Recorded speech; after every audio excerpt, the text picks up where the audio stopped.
Hello everyone, today we talk about the demonization and sacralization of the Germano-Norse beast warriors, berserkirs, úlfhéðnar, etc. I already made videos about this topic. In general, we will come back on it because it's really telling of something that was going on from quite a while, not just in this part of European culture, and that, however, in the North maintained its more conservative outlook because naturally of the kind of more primitive stage of development and the more gradual continuity with the past that, of course, and that's the reason why I make this video, has to do with the evolution of the beast warrior into the Apollonian one, in the knight at the end of the day, So, as we know from medieval warfare in general, and from military history in general, wars are not fought or won just by berserkers. Not they could ever be, the role of these warriors varied over time, not just for what we will see today, better, that is what these people became, because of the transformation, the affirmation of Christianity, but also feudalism, of in fact more effective ways of going in general. In fact, I think medieval Scandinavian history is very rich beyond the Viking era per se, and even though of course it forms a continuity with it, and that the later Middle Ages are overlooked also in the continuities of this mindset, this style. So we will perhaps see this better in another video I've made. However, plenty of videos about Scandinavian warfare. We will come back on it, perhaps on this kind of missing ring of the chain, but also because in the past, in the same very archaic past as the one that could be documented by Caesar or Tacitus, we definitely see that the Saint Germanic peoples had different degrees of, for example, this beast-like practice extension among the population. Think about the Lugi that at some point were thought to turn entirely in conditions of emergency into beast warriors, whereas as we've seen in the series about Longbird history, Paul the Deacon tells us about this Cinocephali, and so more specifically in the Christian story, people who were wearing dogs, wolves, masks, that was perhaps not different from the truth, but naturally the Deacon rationalizes in a way that goes beyond what they actually believed. That is, these people were actual wolves and actual bears, etc.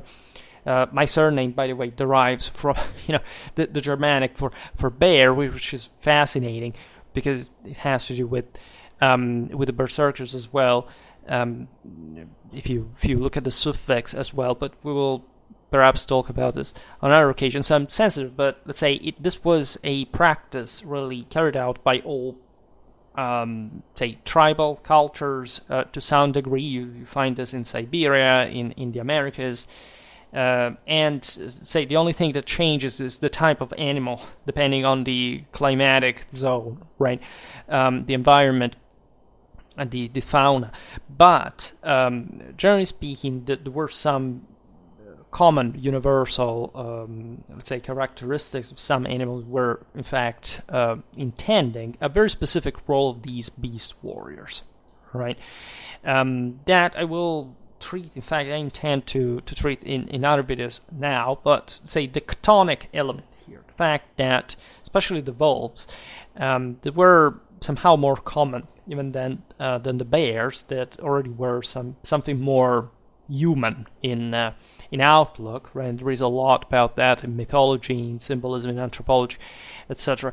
But we're still, of course, referring to, in fact, an animal, so a deterior form of being compared to not just men, but, and obviously more, god, right? So the entire purpose of these war bands of devotees, right, and the deal, especially of the lesser ranks, of being initiated to this practice of literally living out there in the wild, separated from the Zip, in this that were de facto war, like the Comitatus, right?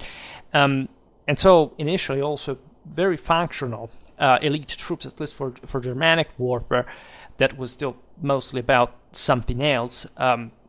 Even in, say, in the prehistorical times, you could see like in the ones of Tacitus, but even more, as you understand later on, say during the migration era, had to do, in fact, with that initial stage of rebirth as essentially an animal of the divinity that had thus that was embodying awakening the strongest chthonic forces, that in order to achieve divine transfiguration and passing so through this sort of hierarchy of ranks within the same war band, had thus to be unleashed and dominated, right? So that when you look at the warband chieftain, or the guy who hopefully would score some hit with this, so not remaining a wolf and a bear forever, and this is what, in fact, today's topic is fundamentally about, the success, right, of this model, but hopefully settling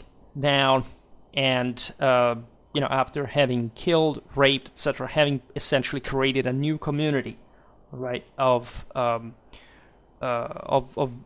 bred warriors, right, and women that were evidently taken away from other warriors whose power had been taken on, right, by the winner, and that thus could regenerate, could start restarting this cycle, right, of life, of power, and that would at that point hopefully organize in, hopefully for them, maybe not, like we will never probably know the answer, meaning would these people want to remain after those experiences what they had been throughout their lives, because it was definitely a traumatic experience that changes people forever. That the initiate was technically killed and then reborn as an animal in that case.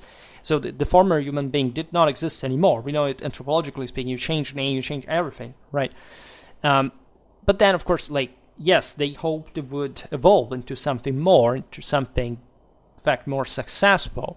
But you could, and this was the point in the longer run, that that successful community, the Zip, even still, if coupled with a comitatus of some sort, living within it or the outskirts of it, or both, in some ways, through this transition, would organize itself militarily in a different way, right? The Germanic militia, the sense again that the freemen still had the right to bear arms without necessarily, without having actually gone through, in order to be a man, that's sort of self-control of the darkest forces awakened to master his own, in fact, virility, right? So achieving it in the first place. Made lots of videos about the Indo-European Holy War, the North Germanic religion. If you go the playlists, especially about the Indo-Europeans, I really made a lot of stuff, and I can't account on replenishing that playlist with new content soon.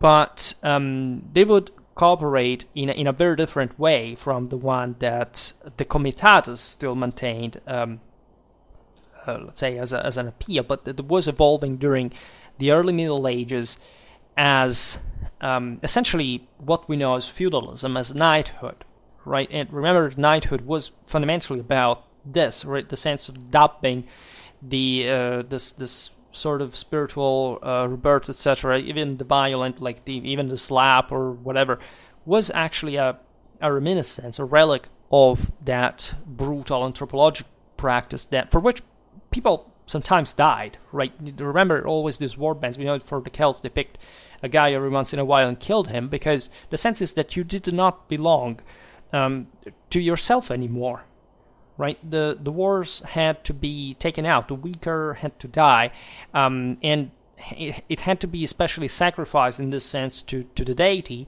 to whom, in fact, these people but weren't people anymore, right? They were something else. We're all one with the spirit, belonged, right? And so in this collective, say, in this community, that was like a single one, right? Without subdivision. It had a form, right? But the substance was part of the same group, and so you could sacrifice parts of them ritually just to boost the rest morally, etc. Right? So what has happened? This is the perspective throughout many worlds. I mean, if you look at Romulus, Caelus, they were the same thing. The she-wolf, etc. It's the same identical myth. You find it.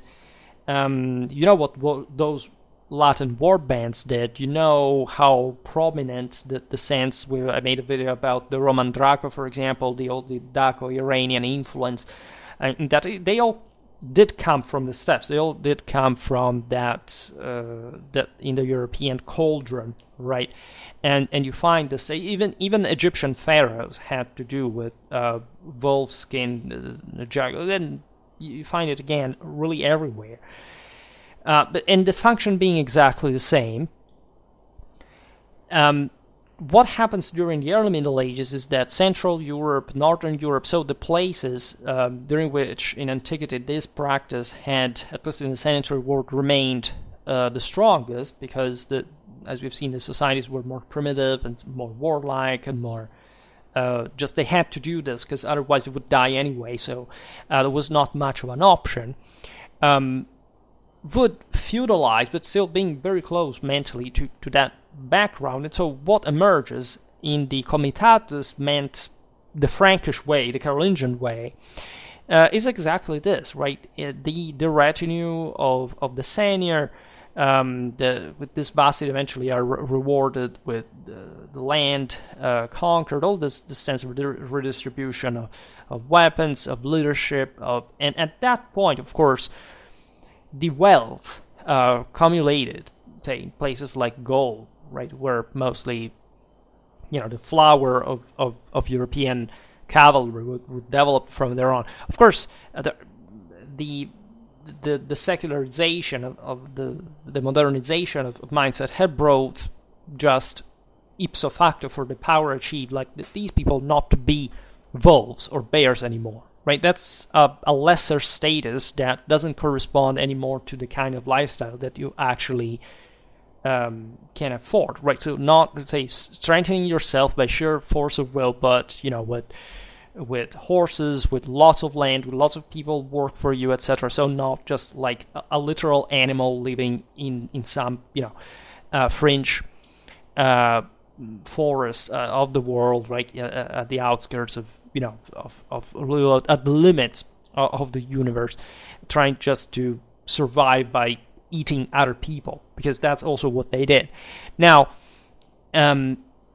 this all has a sound coherence, so that when you do meet, the Carolingians, the Christian Franks massacring the Saxons, or fighting on the shores against the Danish Vikings or things like that, you do see, obviously, a distance, a divide. The Eden were definitely despised for being an inferior race, right? For being savages, for not having thus gotten that sense of wisdom behind which the same concept of wood, and so this just a stage, let's say 101, let's say, level of development, also as far as military. And they had remained. It thus could not handle a civilization, could not handle the military power, the political, institutional development, the sense of being a universal empire, being just murderers, like trying to eat, right? The bigger power, like in the relics of the same, and not in the full might of it. So this was deeply felt, right? So you understand that it's easy to transpose this, like, in a again, when you look at the extremes of it. But as we pointed out in the many videos about the evangelization of Europe, this mechanism took place the overwhelming majority of the time from within the same communities, right? Christianity largely spread autonomously. without anybody conquering these people, for example, and offering, in this sense, a different vision of the world, not in the ultimate objective. It was definitely always taking over the world, right? But in the way this had to be handled, right? So this sense that discipline, say, the necessity of needing to obey before commanding, like being organized, having a discipline, having a hierarchy, an order, an authority, all things that at some point you realize match with the actual purpose of the same war bands, because, as you know, there had been a tension between the Comitatus and the Zip that is the same thing that would if the Zip had one end, like trying to limit the rise of these, in fact, outcasts, were outside properly the realm of even of the sacred, at least as far as the realm of the Zippa was concerned, would have never brought to a development, for example, of the same Scandinavia, right? The medieval kingdoms are built there by the Comitatus; they're not built by the Zippa, right?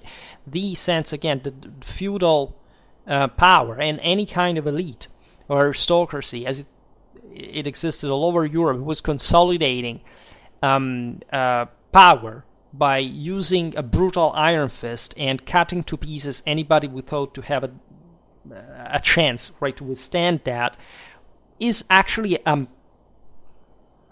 one of the single most fundamental parts of civilization, right? The entire whining about, oh my God, these people were conquered without, what do you think their actual belief was? Their actual belief is that the stronger has to rule on the weaker.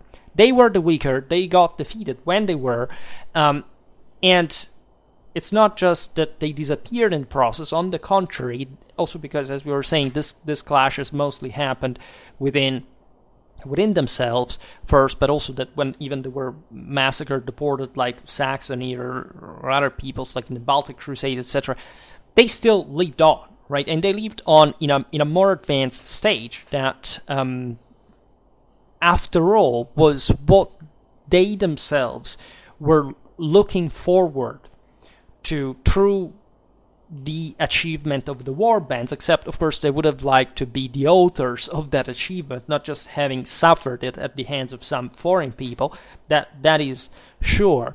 But that was the only way to test their own, the absolute quality of this universal order. In fact, what is ridiculous, say, I've never watched Vikings, for example, but I do know that much, that the beginning of the series has to do with the terrible king that doesn't want the poor Vikings to go outside and raid, right? Historically, what happened was the diametrically opposite of that, right? What happened, of course, is that there were authorities that wanted those bands not to move, but those who really were rooting for greater authority and imposing it on their own community were those same war bands, right? At the end, the interesting thing is that those communities were run still by people that were not peaceful individuals. They were just essentially the local mob who wanted to remain, say, equally free, and all this, which means just those families wanted to run the business and not having one taking them over, right? And this is very interesting because in the history of civilization, a state is born when that mob is taken out, and you have a much more efficient, rational, cold, brutal, and effective way of ruling, governing, and making things work. Because the interesting stuff of all this is that the state does that too, as the warband elevates, right, those who have the capacity of doing so, right? It does pose a challenge, and of course the state has to be balanced, because you don't have to have a too powerful, let's say, authority without, say, by bleeding white the rest, so that even the same authority collapses, because at that point it's not sustained by the decisive moral support of the people. That, in that sense, is turning towards this wisdom that is, of course, divine in nature, because the ruler is the medium of the divinity. And so that's why also in the church the sense is that outside of it you cannot receive the Holy Ghost, because the Holy Ghost has to do with the advancement of civilization. It's the same meaning that these people really had, where you could not win a battle like a war band, like if you didn't show that unity, that cohesion, right? That sense of never being less than your leader. So that theoretically everybody has to be equally powerful, in the sense that equally powerful, the higher they are powerful. So in theory they should become God themselves, and essentially redeeming, saving the world in the process, right? So everything is quite delicate and balanced, but aside from the differences in the stage of development, etc., the meaning traditionally is the same. You understand that when this imbalance is formed, at least between different peoples, and so we see the Christian rulers eventually, suppressing this cult, having to do with this very thankless task of putting down the aforementioned mob, teaching, certain, say, the sense of what it takes to the sacrifice that it takes to provide the system with the chance of making it alone. So in other words, something that the warrior intrinsically does not have, because he fights intrinsically for his own pride, right? There's some more in the tree around the sense that the modern military are warriors and all this thing, because of course the lesser people must believe that even if you are a lesser person, it's normal that if you're a warrior, you can't avoid being, I don't know, an intelligent person or an educated person or somebody who actually accomplishes anything in their life.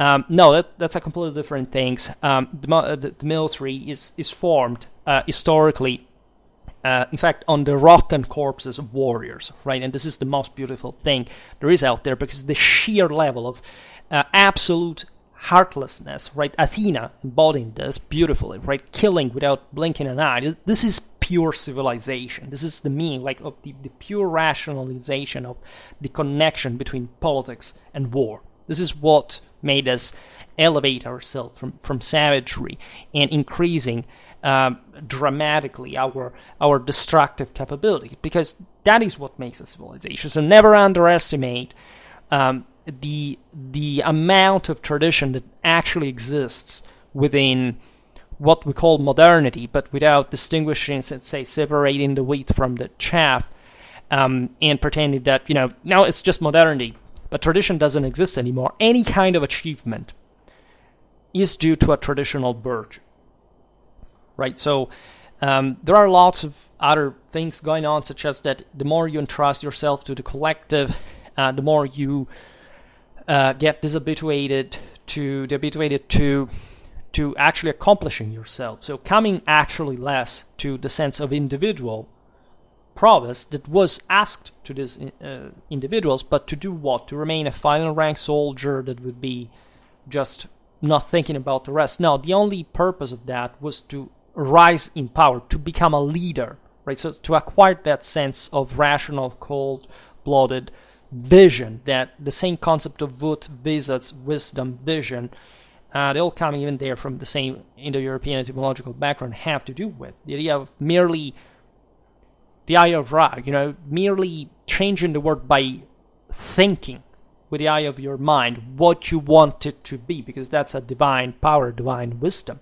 And you can't have that by being a reckless moron, again, that believes in warriorism per se. That means just remaining an animal, a wolf, a bear, and not becoming a god yourself, that of course has transcended any kind of beast-like degeneration of mankind, and that is a product of the fall, and so the incarnation of the celestial vault and of divine perfection.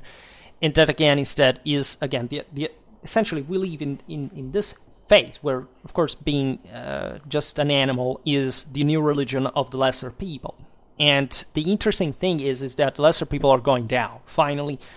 I mean, it's not a positive thing, but at least they deserve that, right? They deserve to sink further and to have somebody leading them, commanding, ruling over them, because they have lost the capacity to be redeemed by themselves, right? And need somebody else doing that. We all do by a degree, but the idea is that unity, in fact, of intents does not exist anymore because they have lost the vision, right? That in many ways, even if you look at past generations, still existed to a much greater degree among the average individuals. So what we look today at is the crisis of this custom, right? Of this primitive Germano-Norse, because now we refer to those sources, right? That are, in this sense, the most important ones, because fortunately in history, like we didn't have, say, another people documenting, I don't know, the Dorians or the Romans when they were still in this phase themselves, right? Whereas the Germans were documented in that tribal status for a very long time by civilized people who could write and say, just also revealing a lot through their literature about the primordial traditional meanings that today we have skipped even philologically very often, or even etymologically, let's say just religiously, primarily, right?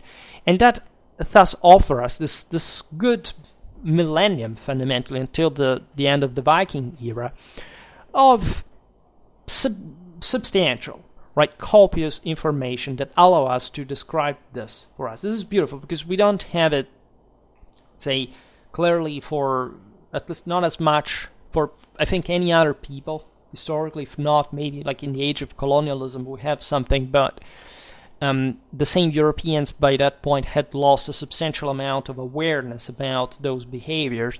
So I don't know where studies today have to, because people who study that recent history normally do not study or say traditional religion, myths, etc., at least in just wanting to say, look, it's the same thing, right? No, they want to structuralistically categorize, destroy everything, and again, that's the death of civilization itself. But this is the fascinating aspect, is that even with all these gaps or uncertainties, this primitive Germanic religious warrior custom is reconstructible, is guessable, let's say, and it tells us a big deal of interesting things. So, as we were saying at the beginning, Germanic societies knew differentiated groups of warriors, right? No war band was equal to another. The differentiation between Zip and Comitatus, as we said before, was just also relatively labile, right? You had freemen living in the Zip that, however, had, for example, been part of a Comitatus in their youth, say, that would be typical. You have sometimes even, say, slaves that were, let's say, put on trial, right? When there was a lack of manpower, they were elevated to warriorhood, still under, of course, the guidance, the authority of the superior ones that would offer them that chance to redeem themselves from their status. The Roman citizenship worked exactly in the same way. We've seen it also among the Longobards, with initiatory rites, bloody ones, by the way, and they threw them into battle, and these people could, say, go through, they had already gone through their slavery, pretty substantial chthonic darkness, to eventually be, to prove whether they had the capacity to break their chains, right, their moral chains, because if they had been defeated, just ipso facto percent in these cultures, they were deemed to be inferior to their masters, and so they had at least to prove to be able to rise to their level, right? So it's complex to look at now because we do not know even an overwhelming much. In any case, and this was valid in fact for the entire of mankind, these war bands were endowed with their own particular sacredness, and as such partly dangerous, partly useful, and necessary. They were groups of initiates, as we've seen, were also distinguished externally by the use of characteristic emblems, sort of proto-heraldry.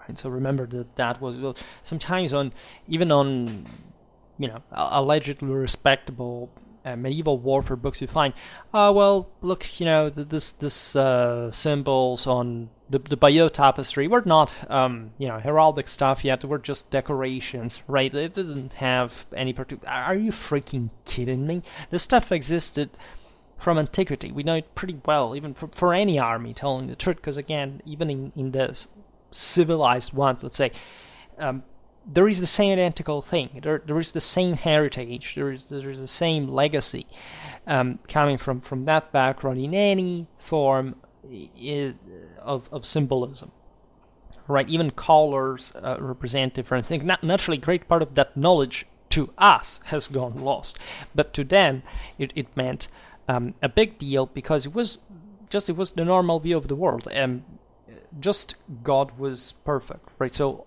everything had fallen, had fallen in a different way, had a different role in the world, different location, different part, right? So every war band, every cohort, whatever, had its own colors, insignia, sense of themselves as for the core, etc.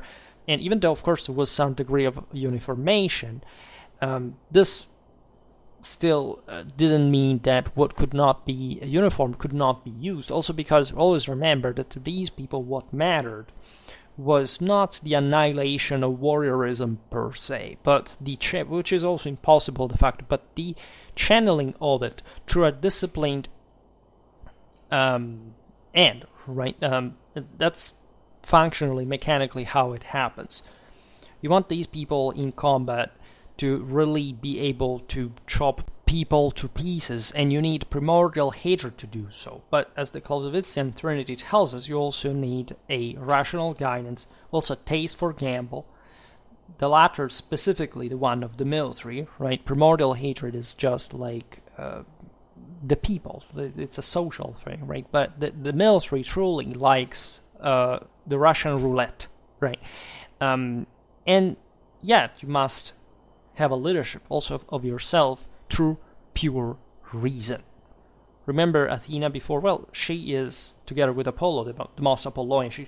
She's born straight out of Zeus, so of God, Father, head, reign. So just think at how precise this meaning is and valid in all these cultures. So together with emblems, there are also specific behavioral characteristics. This atypical kind of life, also the animals, as you understand, are different, are not quite all the same thing. And in fact, probably would be, amazed by the how picturesque even an ancient Germanic army would have looked like, but also more civilized ones in terms of their actual deformity and heterogeneity because of the permanence of this kind of myths, the symbols, right? Think about the Roman signiferi with, the leopard skin, the lion skin. Well, that depended, of course, as we were saying before, on the zoological variety that would bring those soldiers around the world. But, right, it also means a different, think about deer's horns or both. This thing all meant something specific within, like to give a sort of tone of customization, personalization to that warrior, to that culture. And yes, Vikings did have horns, contrarily to it. Not all of them, of course, but there are, right? Looking at, of course, at the wall, of course, in the spectrum of how also military uniformation that surely was, in fact, advanced during the Viking era compared to previous times. There were still this kind of... and in the lower elements, so again, the truly chthonic ones, right, of the bear, of the wolf, of the crow, there would have been an eagle otherwise. right? You know that the symbolism there is ambiguous, in fact, depending on how up and down you really go, right? You want to be the bird that watches God in the eye, or do you want to be, the one that devours corpses rotting on the battlefield, right? They're actually, this is the point. The traditional meaning is that they're both containing the same thing, but that the celestial dimension prevails. Of course, wolves, other necrophagus animals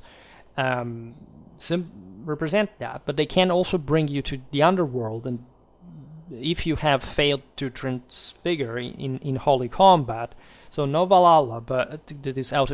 People sometimes think that Valhalla was also for, I don't know, for women or for it. You have no idea how brutal this thing actually was. In the essence of the archetypal concept, that only pure virility that had to recompact itself with femininity, but only femininity had been possessed, tamed. The female demon of victory, the Valkyrie, the winged glory, that is the Holy Ghost and God and the transfigured soul of the hero at the same time, can really mean. This is not for everyone. It just doesn't take to die on a battlefield to go to heaven. It doesn't work like that at all, right? If you fuck up, you're just devoured by these ungodly beasts and just disappear, torn apart, devoured by the infernal deities. And this dichotomy is always there. But you can't have one without the other, as a matter of fact. So in the war bands and these communities, their pack is on the margins of the civil consortium. In part because of this sacral boundaries, they're technically out of their own universe. Right? The Zip is a sort of universe on its own. It's based on the same stock, on the same genetic affiliation. It leaves as if there are other groups, but they're one. It doesn't have to break at all, because if they're convinced they're truly the chosen race, and if they're going to triumph in this world. So if you wanted to break, given the tensions you would unleash through such practice, the unity of the Zippa, you had to go out of that. You had to do something that was against the law of the Zippa. Right? I made a video about the Fortuna Kaiseris that is exactly the same thing. In that case, the Imperator gets out of the Res Publica and saves her, right? As a divine, in a divine guise, right? So that's what was technically expected by these people in origin. When, as we'll see now, also from a military point of view, the berserkers, the úlfhéðnar, were the cutting edge of the elite of the Germanic formation, or at least they were capable of doing things that others, even the fierce aristocracy, maybe had been part of that game when they was not so fit to do, habituated to do anymore. People live brutally short at the time, especially in places like this. So, from a biological point of view, being loaded in testosterone, being still kind of young and foolish, has a very important role here, a Dionysian one, right? After that, you have passed to, again, the higher level, you have found your place in the world, or you're probably being devoured by some crow somewhere, right, in a ditch or something. So this pack, as you understand, for this very reason, contains in itself the idea of an outlaw. Basically. So in an early Germanic context, living like that was not that different from living in the Zippe, to some degree, considering the level of violence, abuse, trauma, bloodshed. It was a pretty messed up situation. And for this reason, the Romans witnessed that there were entire peoples that would turn into wolves in case of necessity, of this kind of thing. Today we skip any, because again, I made lots of videos about this topic, so I'm not going to tell you about the symbolism, what they thought these guys were able to, at least to some degree, the fact that they couldn't be brought down because they were hyped to a psychophysical degree was, at least, and we do know this happens, if you are, it's not easy to just kill a person on the spot, right? Especially if these people are loaded, hyper-loaded, they have... People say, but because they were drugged, right? Yes, some did use drugs. It was a thing. If you look at the Celtic aristocracy, it was the sense of the limits of transcendence to be achieved, all this kind of stuff to be handled as part of the training. But here we're talking about something else, right? Something much simpler, much more brutal than you can imagine. And it was very complex within, but we underestimate, in that sense, how much our brain can do, right? How our moral potential really is. These people lived fundamentally at that point only for that. They didn't even think to try, they just were, right? It's about the actualization of the self, which is the only way to transcend, right? So you don't simply put down a person, even if you stop them, transpass them several times. We do know, just in much more contemporary context, that this person will go on fine, even if it's fatal, right? It's very difficult and dangerous to, especially into hand-to-hand close combat, like to deal with people like this, especially if you have your weapon stuck in their ribs or something, right? So everything was that messed up. And the point here we're making, though, is how gradually, when the Germans began to civilize, how this model passed, right, as a functional way to improve things. At least there was an elite that was ever more specialized to do so, but towards a feudal direction, right? That maintained, by the way, notoriously, there is a beautiful literature that this is true throughout the entire Middle Ages, right? The entire heraldry is about this, the entire tournaments are about this, dubbing, knighthood was all this, the direct, there is not a divide. There's a continuity with this, right? Knights in the 13th century making, clubs named after wolves, in fully Christian, because that also has nothing to do with that technically, right? It doesn't change anything in it.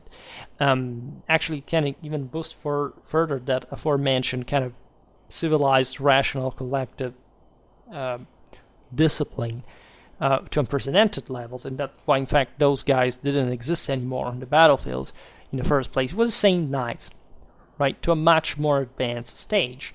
As a consequence, those who still lived in this marauding fashion, as brigands, as outlaws, etc., start being demonized. Basically, it's understood by the elements of society that initially had supported that lifestyle because it was still functional to their primitive way of life, that now they're not so primitive anymore, and that it's not really good to have people out there on the outskirts of villages, sometimes, yes, coming like on four legs as actual wolves and with people literally giving them meat. We know this happened.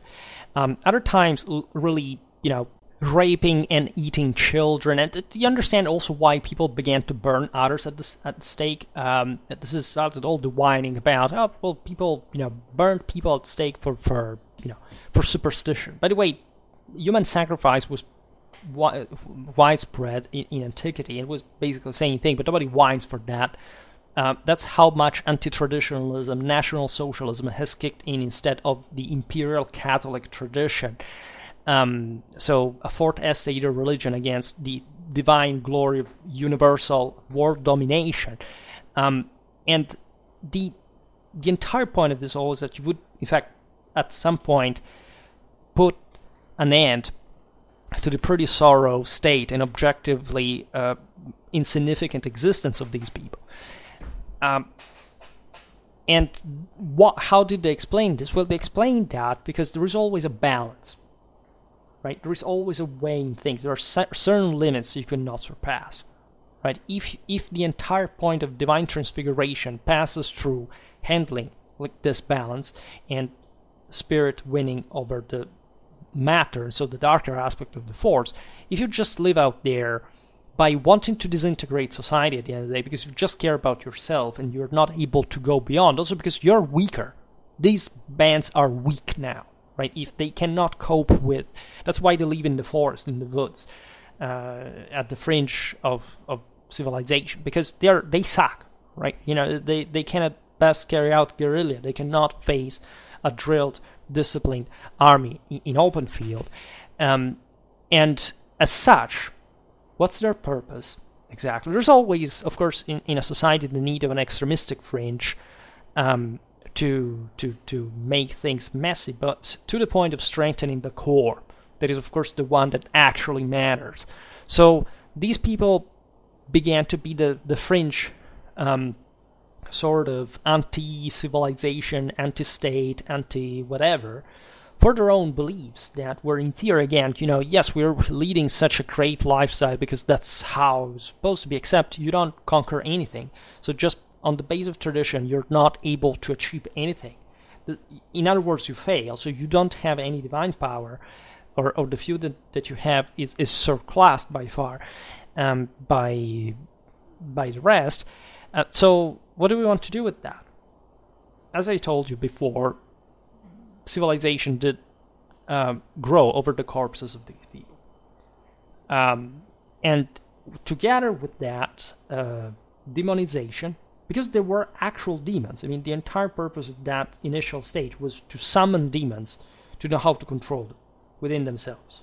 So you understand also witchcraft, all this stuff, what you think it is, the hidden Gnostic, the thing that the church didn't want you to know. They all knew about that.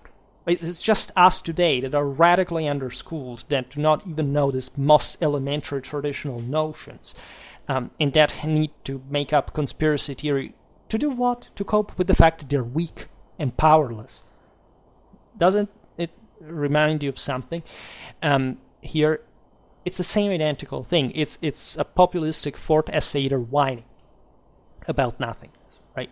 It may not be a good social indicator, because I was saying before, if all people become like this, everything crumbles in the first place, and that fits also with the traditional idea that the world constantly degenerates at the end of the day, and civilization is the only way to try to save it from collapse. But every once in a while, we're just fallen kind, and so things do go down as well. So as you were saying in the beginning, the process through which this demonization and criminalization of the beast warriors occurred is very gradual. It takes a long time. That also favored the tracking of it. Except, of course, it comes from a later stage, right? The one in which Christianity had prevailed, the sagas were written down, so that civil society had already been established, and so that looks just, say, at the deterior side of the story and forgets what that at the time definitely had become, right? And that forgets, however, the primal meaning. Now, what is interesting, and we've seen it in other videos, is that the beast warriors had, as I said, a role initially, like in, say, pick the Viking era. In the early Viking era, berserkers, úlfhéðnar were still elite troops. They still were very good at not just commando operations or raids, but actually even breaking the enemy battle line, stuff like that.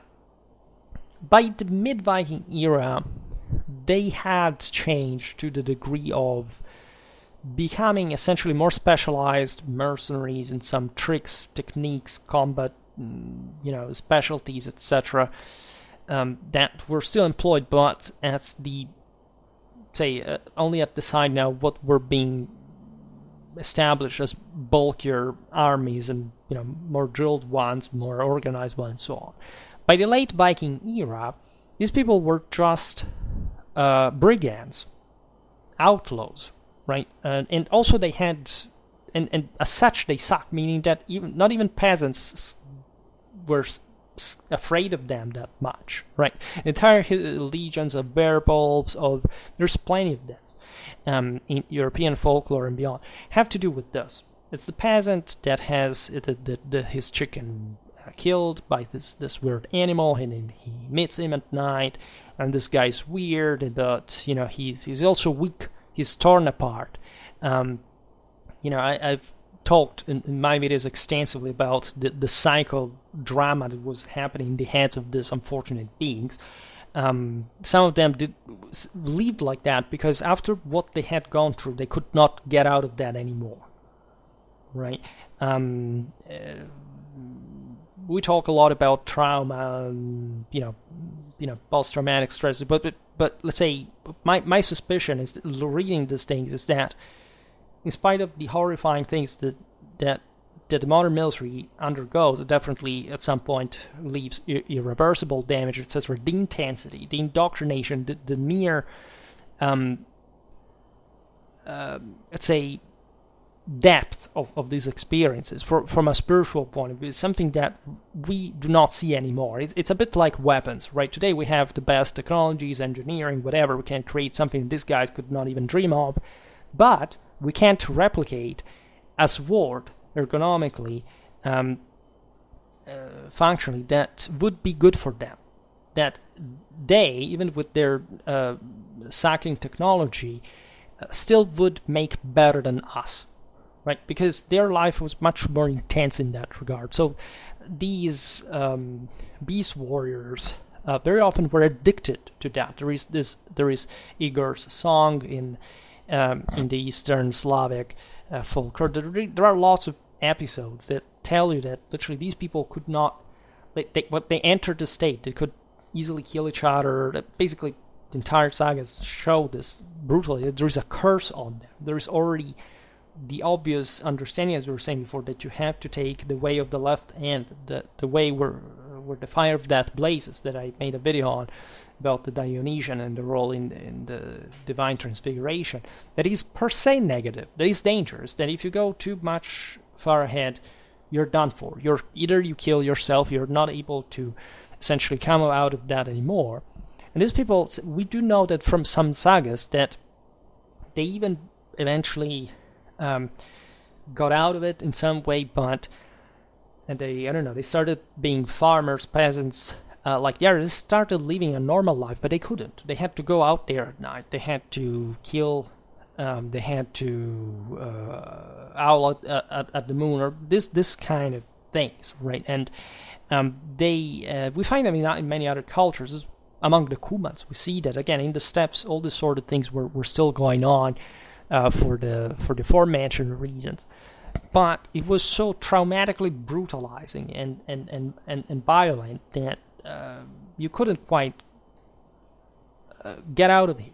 What happened in the group, when you got in, what you did to other people, that's something you cannot, it changes you forever. The point of it all was that it would be completely desensitized to any sense of humanity, and any trace of scruple or attachment to human life.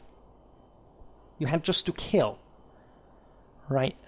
So the best that these peoples could do at some point was just this, right? Eventually they began to evolve, and so this stuff seemed of course useless, because they had collectively learned to do better, and this system that was still there by some degree, could not be erased overnight, produced a reference to the negative character of these people that existed also before, by the way. It was never like, even in ancient times, these are just some nice fellows having fun out there, eating people alive or etc. Well, it was seen as horrifying at the time as well. It was understood in that context because the end of it was incredibly logical, right? It was under everybody's eyes, right? By the 11th century, the 12th century, it starts becoming very difficult to understand how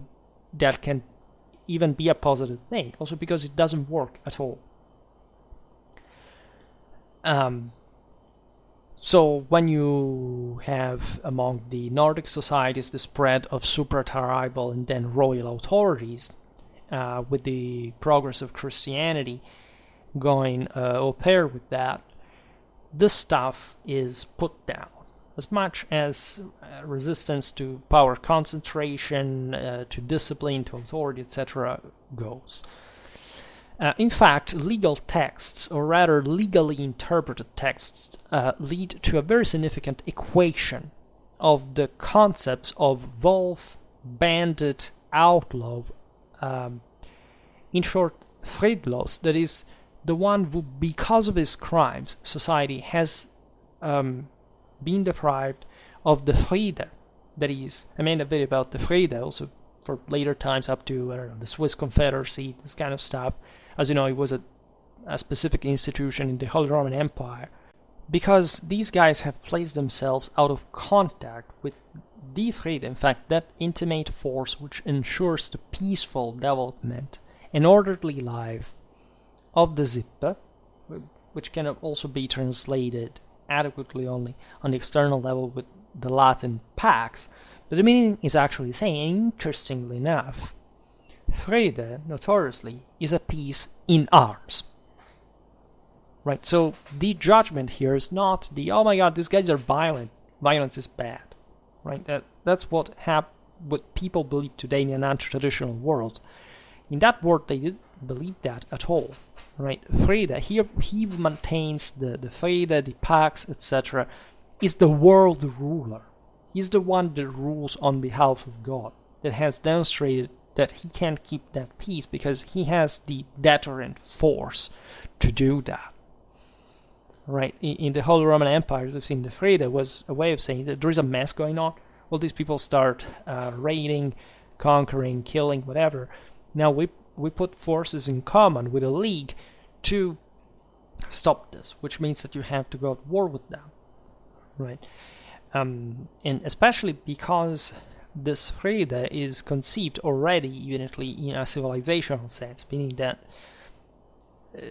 the future throughout this entire history is the Sippe, in a way or another, right? Also, you can't quite just always live in the Comitatus.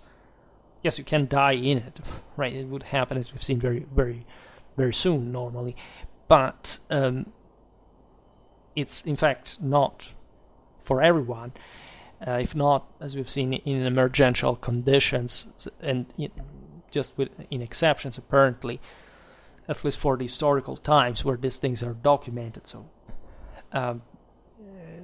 this is really interesting, because it means that these beast warriors are deemed incapable, let's say, not of maintaining the peace just because they want to break themselves, but they're deemed incapable to be useful anymore with their own violence to preserve society that has its own violence working well, establishing a much better peace through it than what these guys can help doing, right? So this concept, I think, is crucial, hence the friedlos. There is no doubt that the relationship between the wolf and the evildoer, which later passed into everyday language, yes, the thing about the wolf, the other demonized animals were associated with the devil, Satan, etc. The prepotent guy, like even of the myths, that picks and seizes, right? This has a very profound primordial meaning. There are, for example, just among the others, 2 Anglo-Saxon cases in which the friedlos is said to have, quote, the head of a wolf. It's not a coincidence, right? You understand the overlapping of the two things. This is very important, I think, from an anthropological point of view, because it shows you that going against society cannot be separated from being a lesser element of it, right? There is always a tension between these things, because we're all a bit wolves, right? We're all a bit unruly, and so, but we have the faculty of choosing, right? Of contributing to a much greater effective power, or just wanting to self-sabotage it because we'd say we feel less to it, and so we prefer everything to collapse because to come at our level so that we can feel better about about ourselves. This is what many people today do. Right? Populism fundamentally is based on this concept. It's not based on the concept that you can be the ruler yourself. Or at least it is, but to the degree, of course, that it cannot be populism anymore, because you have to separate yourself from the masses. In a qualitative sense, which evidently populism feels like, a devil against holy water. Right? Any form of quality, of course, cannot be accepted by the inferior, because that's exactly what they suffer of. So that's the beauty of civilization.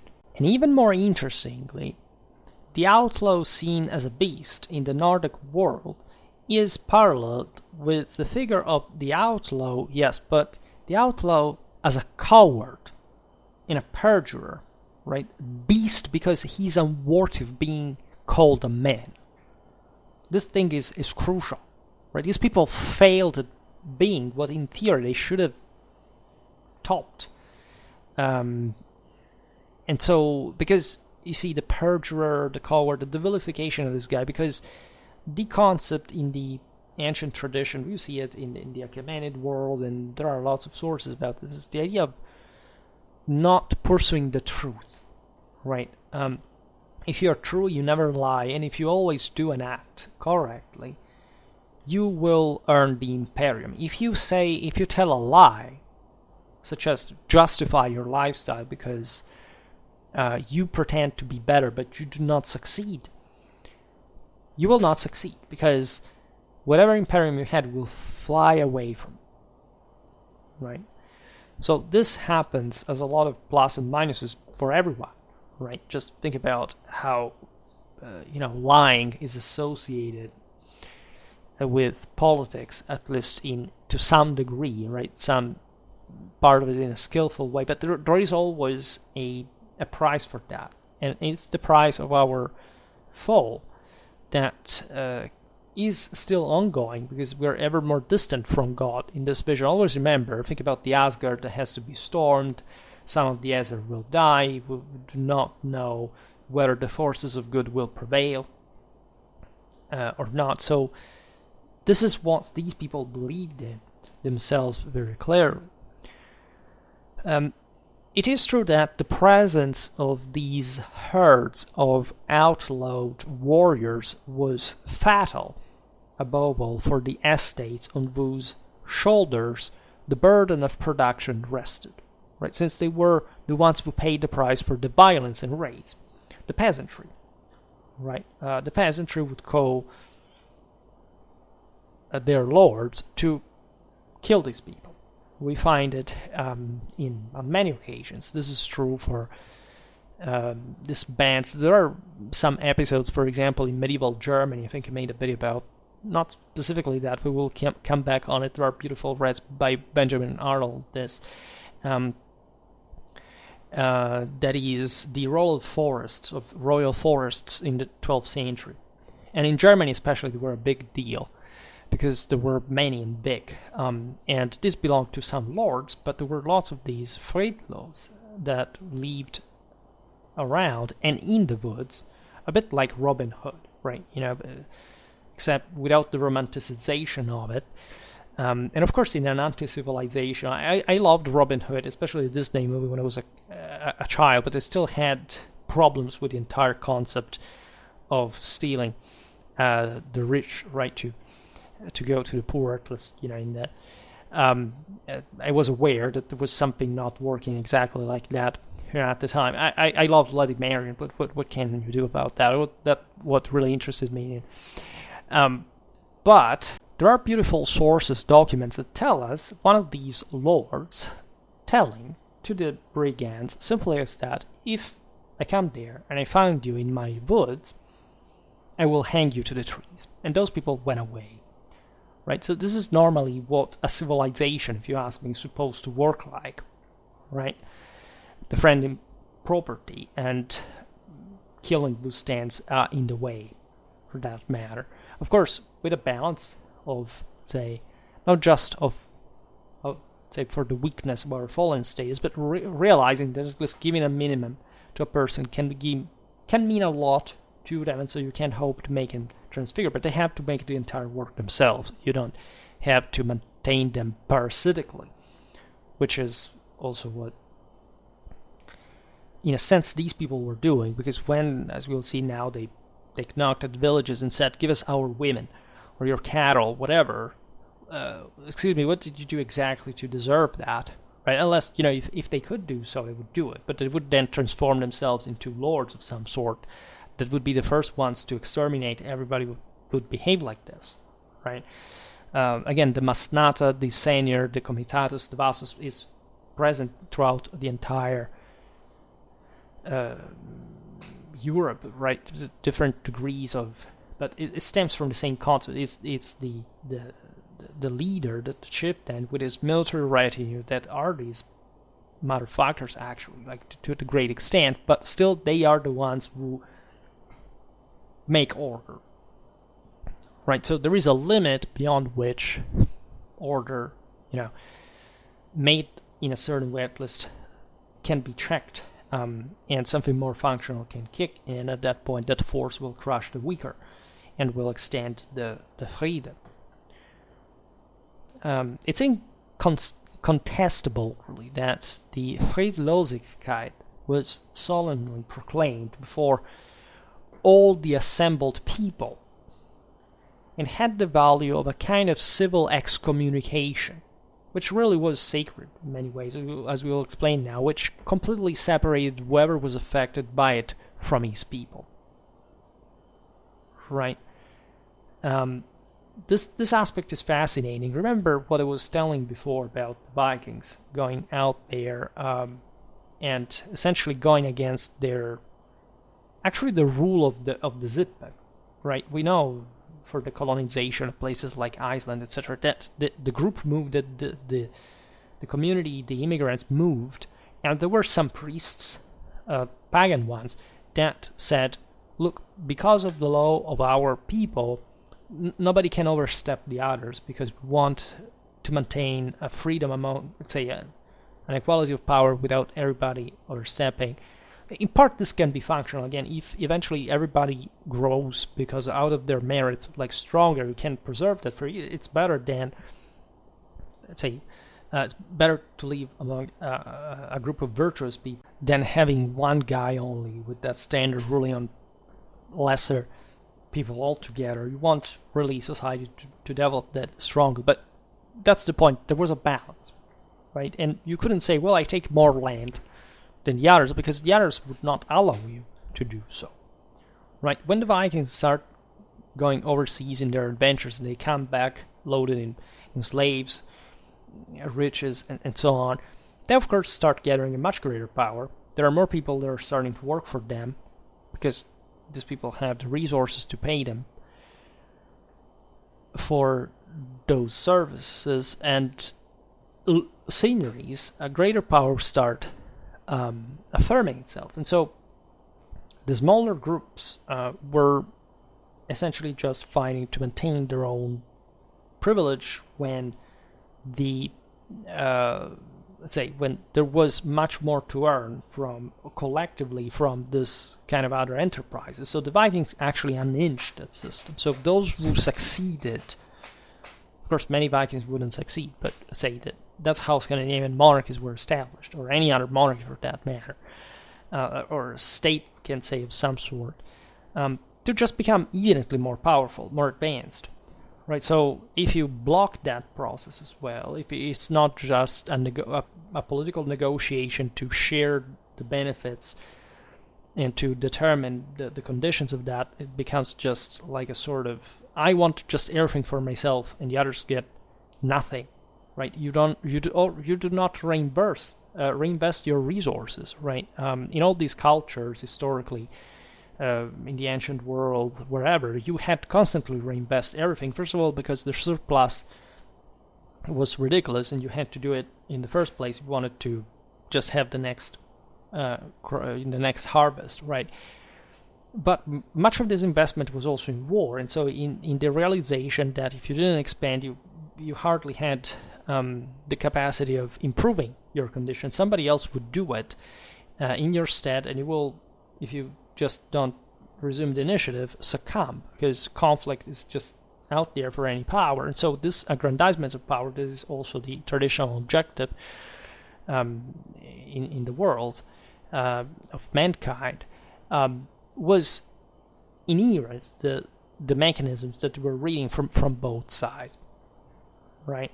So when the assembly of the people, I mean, in pagan but also in Christian times, this happened as we've seen all times, excommunicated someone, right? This was for a substantial reasons, right? Political exiles are always out there. There's always somebody who creates problems, and that especially, and this is what is very clear from Germanic law, right? The sense of feudals, of making justice by yourself, was ineffective because they didn't have better institutions. But the ultimate goal, and the reason why these feuds had to be recomposed immediately, even with the shedding blood, if it was exactly what had been lost from the other side, is because political division brought weakness, and you could not go at war or just existing in that militarized situation with a feud ongoing within your people, which actually always went on, right? And that's the reason why the laws insisted so much on it. That's quite of an indicator that if you forbid something, it's because it's happening all over. And that's exactly, in fact, what these peoples did, right? They were read the sagas, read what the Romans said about them, right? They were always feuding, right? And that was their way to create civilization, because it did pass through it as well. They were still on the way, and they would make it in the end. So it's also indisputable that the freed laws tended to gather in bands and to recreate among themselves on a new basis of civil coexistence, obviously suited for their condition as bandits, but forcibly extraneous to their tribes of origin. And that was all the difference of it. Then maybe a new tribe, a new group could emerge if these people settled down finally, because they had seized enough land, enough slaves, enough women, enough loot, right? They could hire somebody else who would be maybe from one of those war bands, but finally having a house, having the think about the huskarls, where that was the entire point of it all, right? These people were not fostered in the woods anymore. They were fostered at somebody's home, and they were given an opportunity to be better. This is very empowering. That's what the clientery connections were based on, right? You want to promote, to improve your living condition. You want to serve somebody who has the power to be empowered by that in the process. Because they believed there was a sacrality emanating from whoever was bearing arms and successfully ruling. But it's not really different from how people thought later the heroes, even in the form of marches, etc., were. They literally thought that the proximity to them, spiritually, but also physically, had a concrete consequence in the world. It still depended on you. That's never crossed out as the necessary condition. But it has to do with, in fact, this environment, this milieu, this world, this organization, this system, this community, right? So something that starts acquiring a greater value than the mere components, just as the war bands were. As we were saying before, there were no people in the war bands. There was only, at best, the ruler as a medium of God, and the rest was just an extension of that. And the bigger it was, the more powerful it was. And so the life of a single member was not important as much as the life of the whole. And you always have to sacrifice something if you want to obtain something else. That's how they coped with life, right? Again, all what we read is somehow late. Already these people are demonized, are marginated, they are killed, hunted down, etc., just like the animals that they were. And remember that part of the initiatory rite was exactly about this. You would become a bear or wolf by having killed one, which often meant one of these people themselves. Right, so it was that straightforward. When we look at a testimony like the one of Paul the Deacon, the 8th, 9th century Longobard historian, one of the most famous of the early Middle Ages, and that episode that we remembered very often about the Longobards, we've seen it recently as well, that were essentially blocked during their migration across Central Europe by the Usipates, the Accipiti, as the story says, and they let them know that they had among them, among the Longobards, some essentially warriors that bearing this, they were cynocephali, the head of a wolf, a dog's head, and that drank human blood. The Accipiti freak out and let the Longobards pass because they knew who those people were. Now, this would have technically happened sometimes around the 1st century BC, so that's definitely a time in which there would have not been that much of a strange thing to see a person drinking somebody's blood, especially in northern Germany. But the effect that still, at least the story that the Christian author much later tells us, and of which he understood surely the deeper meanings, because it was full of traditions that he knew very well and that talked about this, and here he's just harmonizing it. But he's also proud of that background and in that chthonic, say, dimension that helped him at least to elevate himself in that the divine direction instead, is to be found in a similar way among, for example, the Anglo-Saxon Friedlose, right, belonging to a slightly earlier age. This has not much to do with the fact that that the Anglo-Saxons and the Longobards were also genetically connected, as some graves from, in fact, Anglo-Saxon Britain and Longobard Italy show us, because some Longobards were subsumed by the Saxons. Those remained in Germany, and some Saxons also moved to Italy, so there is an interesting connection with that. But this has to do with the universal meaning of it all, because this Anglo-Saxon source says, talking about the Friedlose, they had, quote, caput lupinum, or better caninum, at least if we want to draw the parallelism with Paul the Deacon, gerund, which means that they bore, like, literally a dog or wolf, in this case a wolf head, right? Because what Paul the Deacon says is fascinating. He doesn't say that those guys were actual dogmen or wolfmen, as these people actually believed, because in the sagas it's very clear, right? They said they transformed themselves in these animals. There was something magical going on there. It was transfiguring in nature, and it was terrifying because they lost also a part of sense of themselves. And this is true, like they had their fury taken over, and that's not a positive thing for a drilled militiaman. That's why they were outclassed. But Paul the Deacon says, just like this Anglo-Saxon source, that these people bore an actual headgear or mask of some sort. And we do know that they existed, right?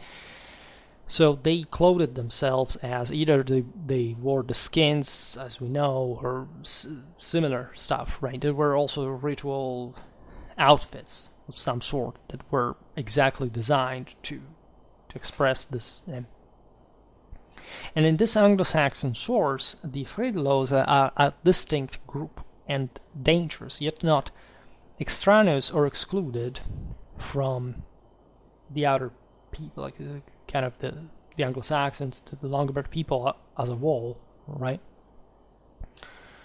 All of whom, they indeed have a high function, even that of extreme saviors. You see, this is interesting. These are earlier sources, and you find actually a positive role of these guys, because they, in that case of the Longobards, they save the Longobard people, or at least they allow them to pass by, to pass through the blockade, without fighting, right? So evidently there it's the bulk of the people that matters, but the fact that there are these bloodthirsty animals it's actually the tip of the balance for which the other guys say, well, okay, well, we don't want to mess up with them, so you can pass, which was something actually humiliating, because of course all these peoples asked one another tribute for passing or settling their own land, so becoming subjects.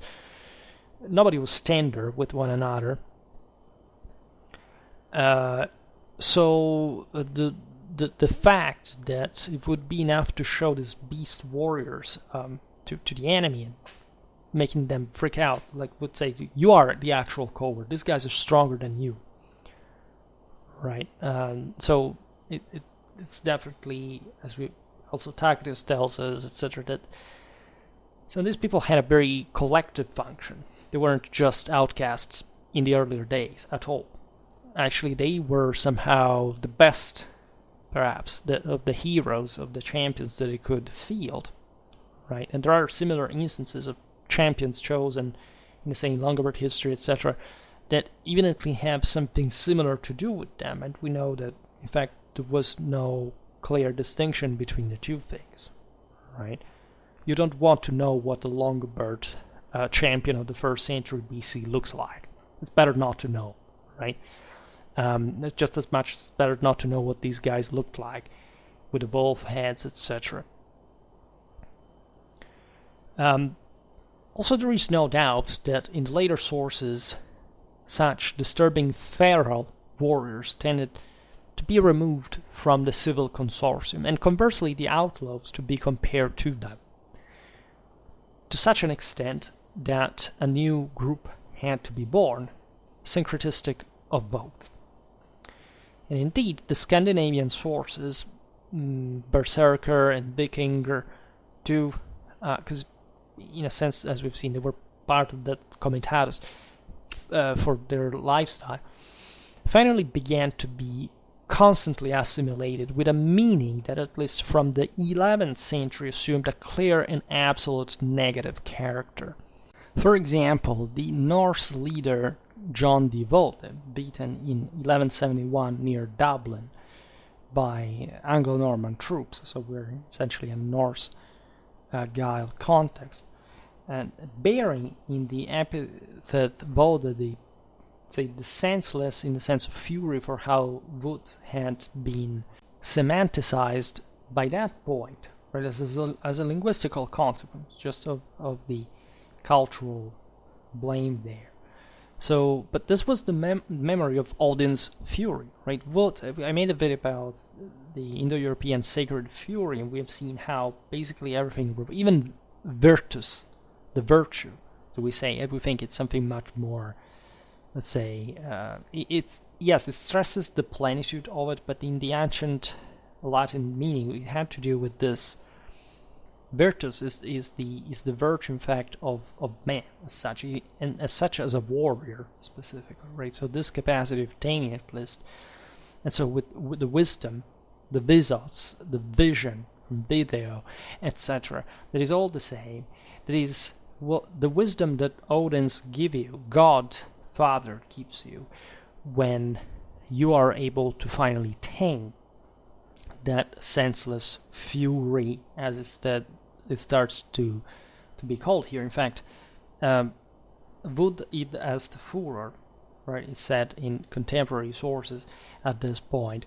But it's interesting to see the difference in Latin, because in Latin you have the virtus, right? And all the various Indo-European peoples had different, they had the different terms, of course, that had in theory the same meaning, but also had different semantics to it, right? So the furies, as you know, like the Erinis, etc., are those chthonic demons that are the ones that have to be tamed and possessed, right? And so that they are female, obviously, and they have to be possessed so that you can complete yourself, right, in the male dimension with the female one, and so reverting the consequences of the fall, and going back to God, right? In this transfigured way. So it's as if virtus had become fury, right? So the Latin term as we know it today, fury, is a sort of anger, blind. In fact, it has maintained from that negative meaning also in the derived words, right, in our vocabularies, etc. And in a sense, it did have to, because fury has to be scary in some cases. It has to be really that the proof of all the worst power, that you must be stronger all. So it's all the most terrible thing, right?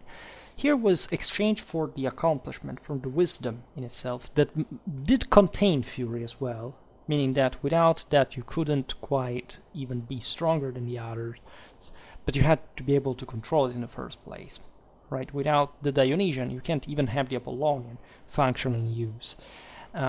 So that these warriors would get this fury in the battlefield, but it was instrumental to victory, in a process, in a spiritual, in a holy war, in holy combat fundamentally, that had to bring to wisdom. Right, so this epithet John devoted, of course, against the Anglo-Normans that were...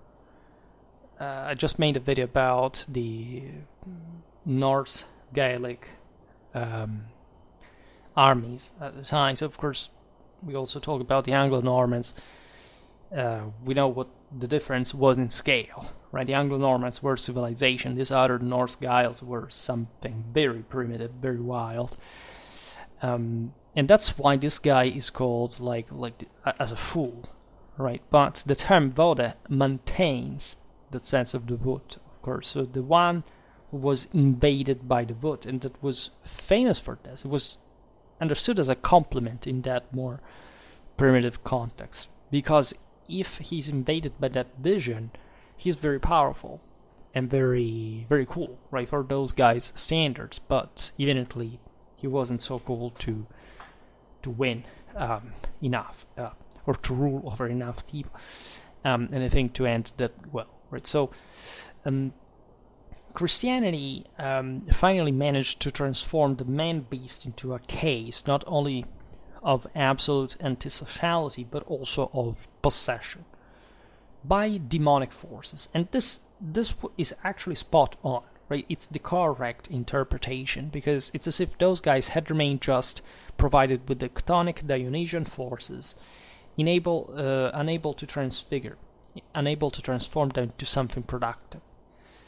So of course, the Christians knew this. Think about Saxo Grammaticus, of people that, whose ancestors up to few generations before, not just believed these things that were known still at the time among them, but also lived by them, right? So there was surely some pride in saying, we managed to put an end to this, because now we have a greater force than before.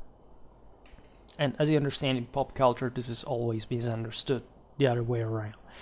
Now, coinciding with the arrival of Bishop Friedrich in Iceland, the Vatnsdal saga tells us of two berserkers who retain the traditional traits of violence: arbitrariness, uncontrolled anger, but who are in a relationship of clear incompatibility with the rest of the population, which is stronger and it's holier for this.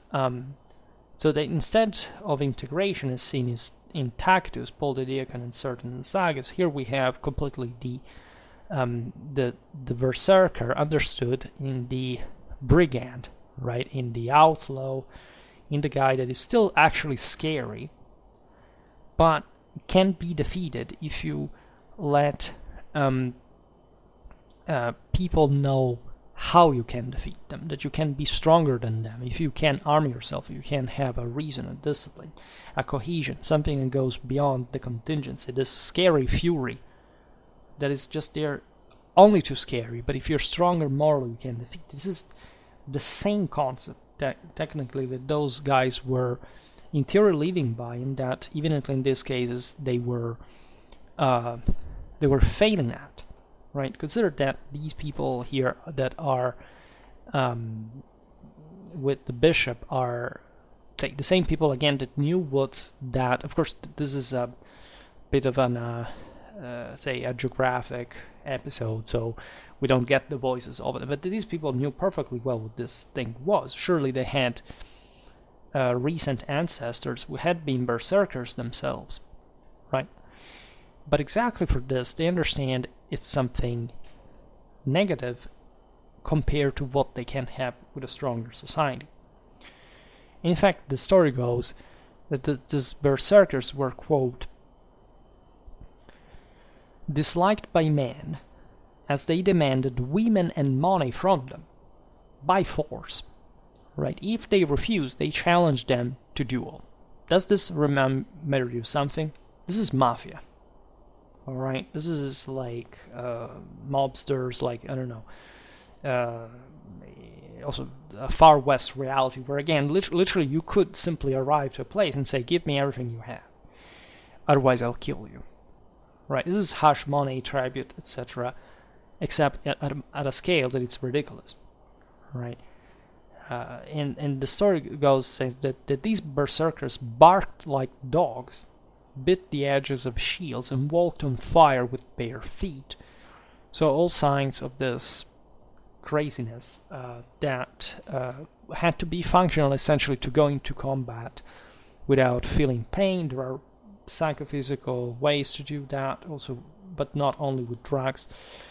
Never underestimate, again, the mind of these people in an individual sense, right? Individually, these people were something, right? But collectively, as you understand it, they sometimes even kill each other, right, in the blind fury. And in fact, the sagas are quite eloquent about this.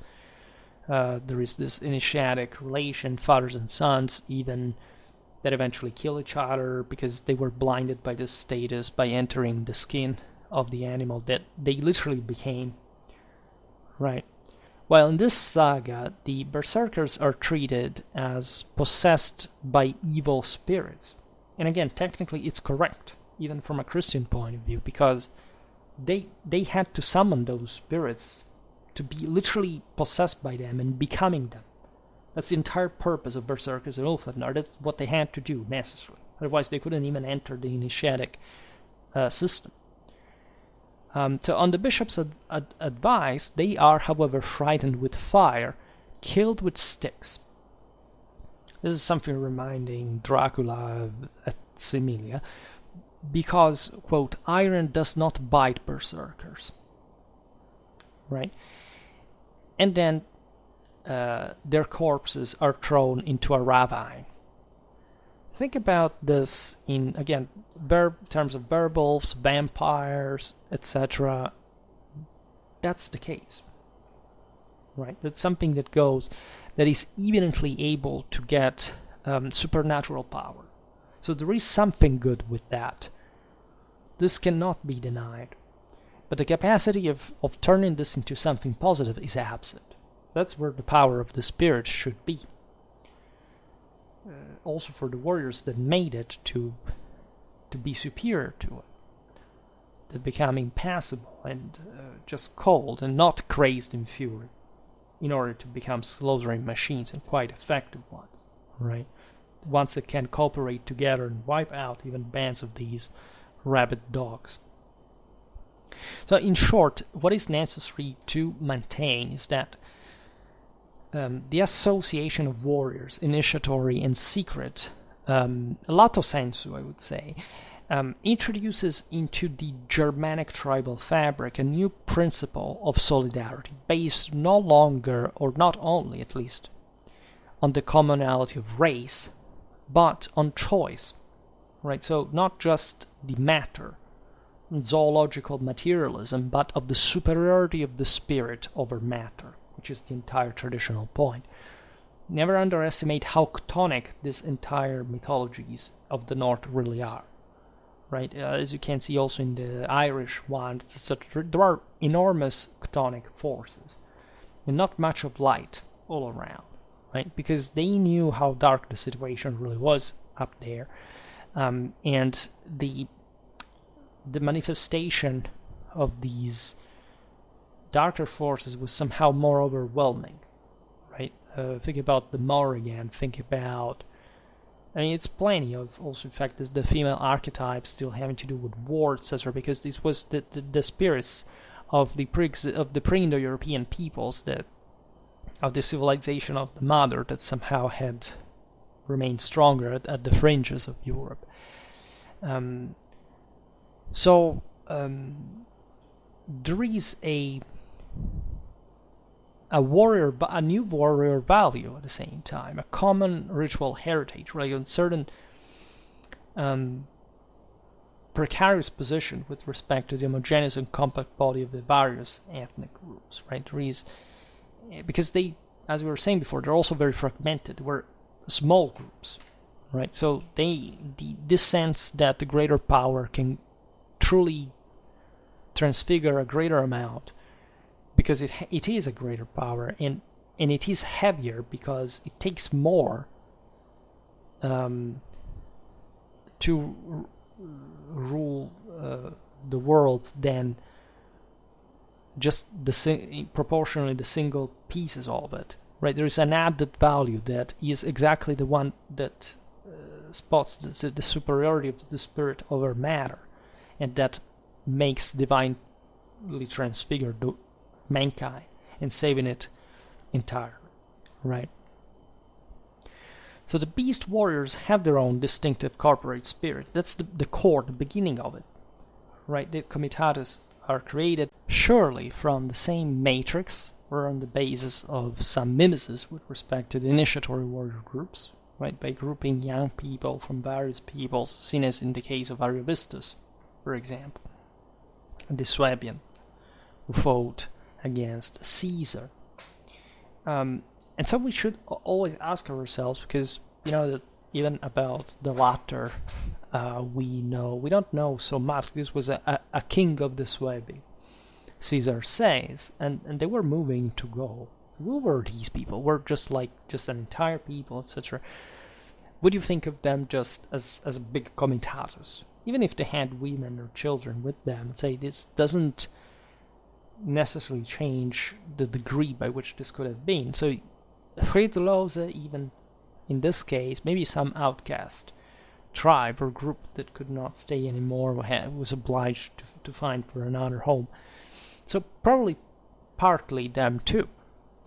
Consider that whenever big battles were fought, like, I don't know, the Battle of the Teutoburg Forest, etc., you would have warriors coming from the most different places, just because they were excited at the idea of participating in the big battle. You still find this in feudal Europe, right? When, I don't know, it was just a great way to go, right? If you had to, because that was likely in the first place, was better on that occasion, because people literally thought that the greater the cause, the greater the moral force, the greater the leader under whom you fought, and the greater the possibilities that you could be saved through your works and through the works of these others, that had to be all one, because it was always intertwined.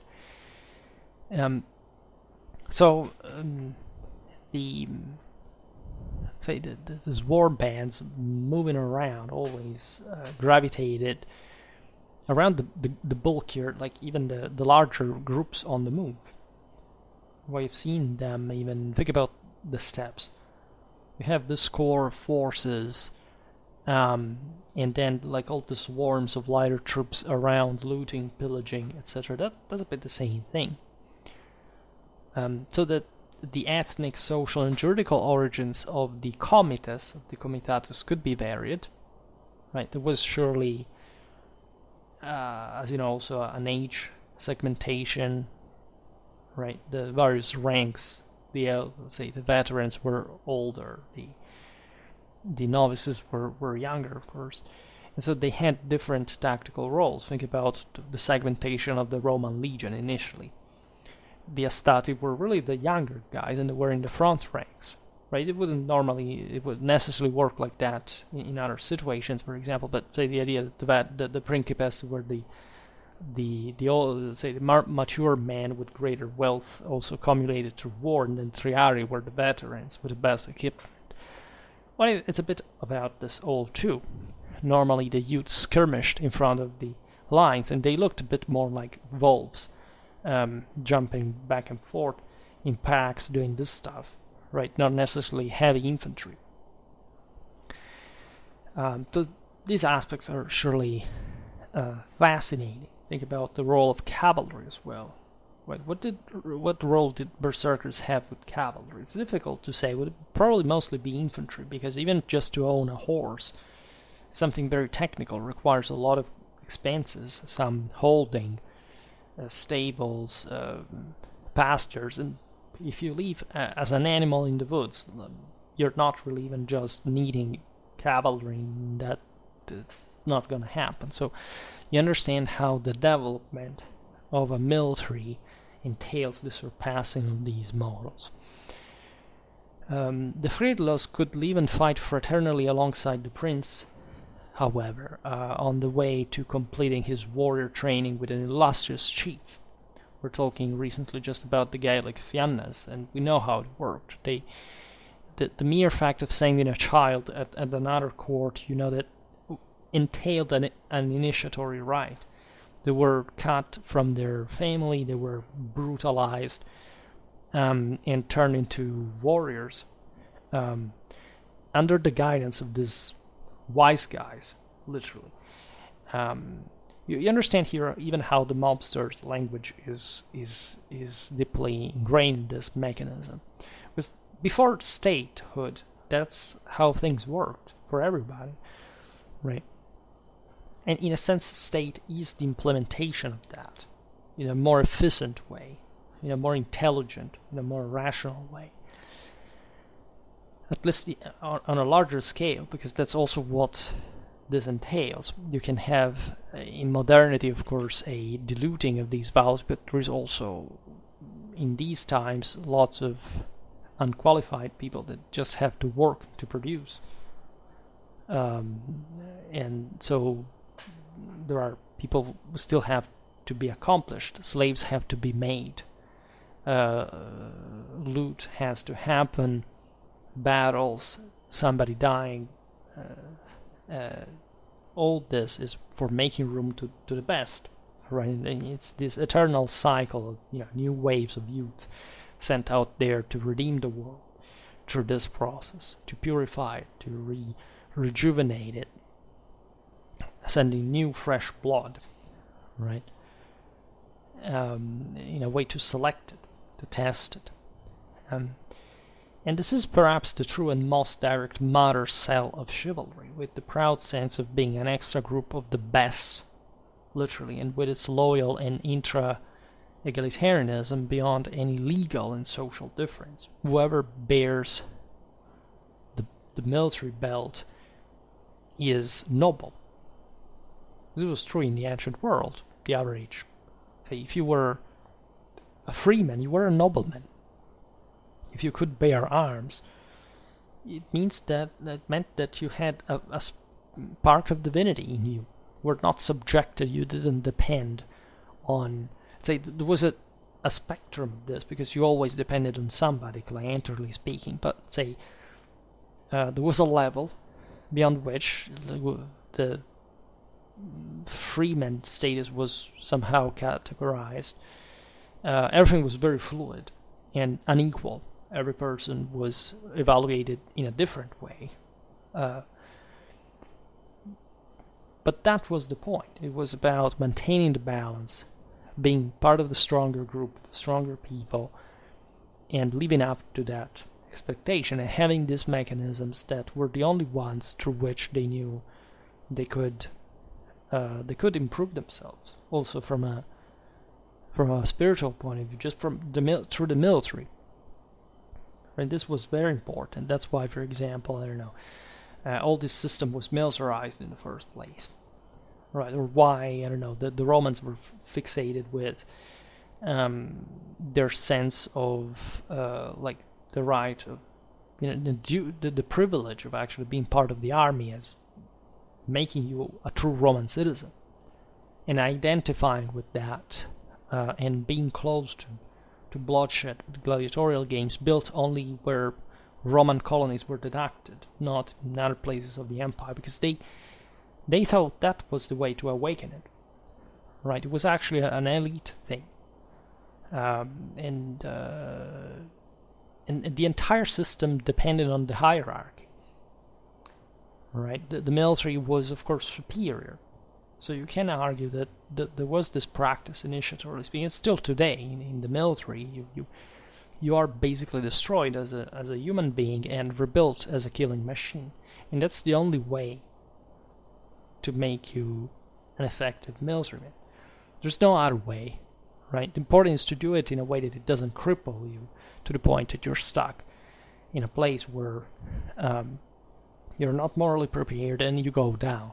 Like these berserkers, those úlfhéðnar that were definitely far from anything romantic, right? And they were very practically connected to the purpose of being effective. And when this thing ran out of steam, of effectiveness, exhausted itself, they were just ready for the trash bin, right?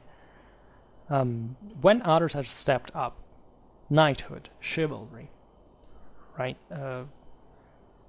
Brutally collective discipline, and not the single guy doing it all, right?